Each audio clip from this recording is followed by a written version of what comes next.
thank you for joining me. This week I want to start a new series which will be called Hot Chocolate Chit Chat. In this series I will talk about some of the stories, as many of you have gotten to know me working on a personal level. I always have a lot of stories that I share with my students, and now due to the circumstances that we find ourselves in, we no longer see each other on a daily basis, but I'm still available to meet with you via phone, email, or through Zoom. But I wanted to share with you some of the stories that I know I've shared with like a handful of students, but now share these stories with a wider range of a bigger audience. So one of the things that why I enjoy my job so much, being a counselor, an academic counselor, is I really enjoy working with students. In education, oftentimes we talk a lot about being first generation. What does it mean to be a first generation student? What this means is being first generation means that your parents don't possess a bachelor's degree. So your parents might have attended elementary, middle school, high school, and have a college and associate degree, but they don't have a bachelor's degree. And with first generation students, being first generation represents challenges in and of itself, because you're the first one navigating the higher educational system. Sometimes when you're a first generation student, you don't even know what questions to ask. And this is something that I always share with my students. My job as an academic counselor is to help you navigate your educational path, your educational journey. Sometimes you don't even know which questions to ask, but I try to foresee for you some of the issues, situations that might come up for you, and kind of direct you in that way. So sometimes I end a session and I ask students, do you have any questions? And students are like, no. But I recognize sometimes you don't even know what question to ask. And today I want to share two specific scenarios that I encountered in my educational journey, just to point out some of the situations how being first generation, you're really being the first one navigating an educational system that is so new and foreign, and you don't have your parents to rely on. Oh, what about this? What about that? So the first example that I want to specifically share with you today is my educational trajectory of earning my doctorate degree. So as I have shared with many of you, and many of you know, I earned my doctorate degree at San Francisco State University. During that process, I was encouraged to pursue higher education, and I've always been a lifelong learner. I really enjoy learning. I really enjoy being a student. So I applied to several universities. I got accepted to San Francisco State University. So I was in my first semester of courses. I had a professor, I really enjoyed her, how she taught the courses, how she delivered her lectures. So when it came time towards the end of the first semester, I really didn't know what the doctorate entailed in terms of dates, deadlines, what the process was. All I know was that I was enrolled in a doctorate program, and at the end of 3 years that I would be earning my doctorate degree. So when the question came up, who's your dissertation chair? I was like, well, I don't even know. Like, how do you go about deciding who your dissertation chair is? And this came from my classmates. Like, Nancy, have you decided who your dissertation chair is going to be? I was like, I haven't really thought of it, but how do I know who to select? So one day, this professor that I really enjoy and to this day admire and have a great amount of respect for, after class I said, would it be possible for me to talk to you? And she said, of course. So after class I went and I talked to her, and she said, what's going on? And I said, I don't really know a lot about this process of earning my doctorate, but I would like to ask you if you would be my dissertation chair. And mind you, this felt like, I was really nervous when I was asking her, because it felt almost like a proposal, like, I don't want to say like a marriage proposal, but something to that extent. Like, I didn't even know what words to say or how to express, but that's just really how I said, I don't know about this journey, about this trajectory, but I would like to ask you if you can be my dissertation chair. And she said, oh my gosh, yes, I would be more than happy to be your dissertation chair. And I told her, I don't know what this journey will be like. I don't know what it will be like from beginning to end and everything in between. All I know is that when we started class, which was in 2012, we were in a cohort program. We celebrated on the first day of class to 2015, like fast forwarding 3 years from that point that we would be graduating in 2015.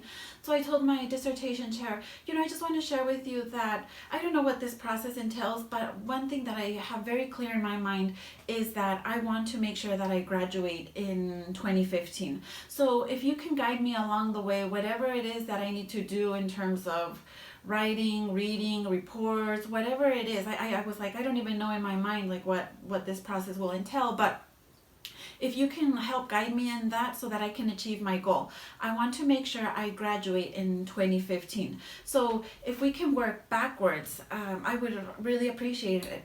And whatever you tell me to do, I will commit to doing it, because this is a goal that I have that is very important for me to achieve.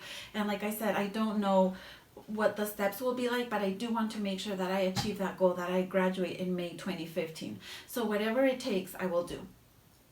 I didn't know what questions to ask. Oh, what about the dissertation proposal, the dissertation defense, the forms? There's a lot of forms that are involved that you need signatures, things like that. So, I didn't know what questions to ask, but I knew that I had a very clear goal in mind. I wanted to work backwards from 2015 back 14 academic year 2012-13, so that I could achieve my goal. So I was very fortunate that she was a blessing in my life. She really worked with me step by step. She would tell me, you need to have this by this date. And because I was very committed to that goal, I always, whatever she asked for me on a specific date, come to San Francisco on this date, I went and had the amount of work that she requested completed. Because I was very serious. I wasn't like, oh, I want to graduate in 2015 and come with a 15-page, like for the first part of a chapter, and then for me to come up with an excuse. Well, actually, I didn't have an opportunity to work on it because of a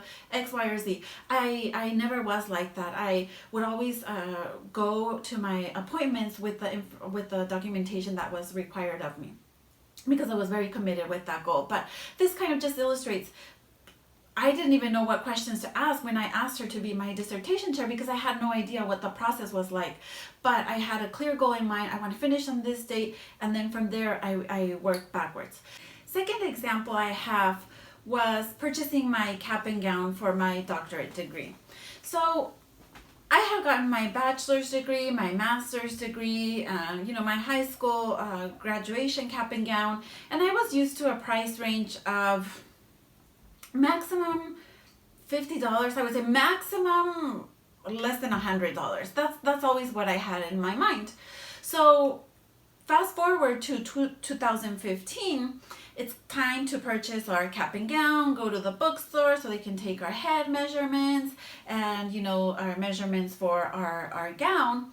So I go to the bookstore, they take my measurement. I'm like, okay, I'm so excited. It's a time to celebrate. This is finally happening. What I've been working for really hard for towards the past 3 years. It's culminating in this moment of my graduation. So I go to the bookstore, they take my measurements and everything, and then they tell me the price. When I heard the price, I was like, what? Really? I know it's a very beautiful cap and gown, but I never in my mind did it cross that it was going to be that price. So they tell me, oh, your cap and gown is going to be a total, I don't remember the exact price, like the dollars and cents, but it was around $700.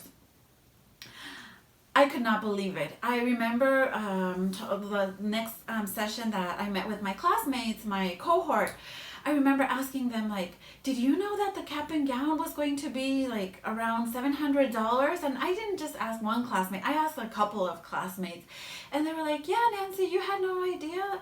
And I'm like, no, never in my mind did it cross that my cap and gown was going to be in the $700 range. And I'm like, how is it that you knew? Like, where did you read this information, or who told you, or where online did you check? Because I didn't even think about checking the price of doctorate level caps and gowns.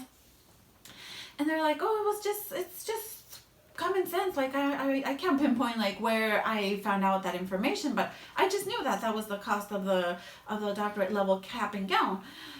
And I remember going and telling the director of the program, I think you should inform students their first semester of this very big expense that comes their final semester purchasing the cap and gown, because during that time I was working part-time. And I was like, this is a very big expense to just, fork out $700 to pay for the cap and gown. And he looks at me like, what do you mean? You didn't know that the cap and gown was around $700? And I was like, I had absolutely no idea. Never in my mind did it cross that it was around $700. And I think it's very important for other students like myself, first generation, that you let us know in the beginning, or the costs associated towards the final semester with graduation and everything, so that we can start planning ahead. So to make a long story short, I had the support of my husband, my family, and I because he said, you don't have to purchase the cap and gown. You can also rent it. You just rent it for the event, and then you return it. But I thought, I really want my doctorate cap and gown, because as an academic counselor, I will be able to use it on a year-by-year basis. So everyone supported me financially, and I was able to purchase the cap and gown. But this example just kind of shows, like, I never thought to ask my first semester, oh, well, what is the price of the cap and gown? Or to start saving each month for that expense. It just hit me like, oh my gosh, it's $700. And I have a picture here on my side about with my wearing my graduation cap and gown that you can see, and it's very beautiful, and I take a lot of pride in it. Every year I am fortunate to wear it at the commencement ceremony, so it's something that gives me a lot of pride and joy, because it reflects the work that I invested and that I dedicated to earning my degree. So with that, I just wanted to share those examples, because I've shared them with students here and there, just to kind of point out the challenges of being a first generation student. I'm sure there's many more challenges, more obstacles, things that you can think of, that you've personally encountered. I just wanted to point out two that I personally can remember very vividly that occurred to me. This will be a series, so I will come up with different topics on a weekly basis and share them with you. Like I said, these are just anecdotes, life stories that have happened to me or that I have experienced, and I want to share them with you so that we can still have that connection, like we're meeting one-on-one and I tell you about this story that happened to me, or the situation that I heard of or experienced. So without further ado, I hope you will join me in this new series that I embark on, and if you have any questions, let me know. I hope you will join me and, continue staying strong and staying healthy. And I will see you in the next video. Thank you.